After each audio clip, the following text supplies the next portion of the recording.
करतोयस? शोकेस मध्ये ठेव ना. मला सांग, द्रौपदीचं वस्त्रहरण होण्यापासून वाचवणारे श्रीकृष्ण कोण? देव. देव. समुद्र मंथनच्या वेळी स्वतः विष पिऊन संपूर्ण सृष्टीला आणि देवी देवतांना वाचवणारे महादेव कोण? देव. देव.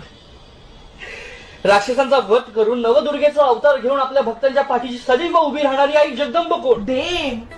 मग स्वराज्याचं तोरण बांधणारा, आया बहिणीची आबरू वाचवणारा, हिंदुत्वाचं हिंदुत्व, मराठ्यांचा स्वाभिमान जपणारा, हाती मुठभर मावळे घेऊन समोर उभा असं 1 लाखाचं गरीब छाटून काढणारा पराक्रमी चमत्कार दाखवणारा माझा छत्रपती राजा कोण? देव. आणि आपल्यात ना देवाला देवाऱ्यातच बसवतात. बघतोस काय मुजरा कर. जय शिवराज.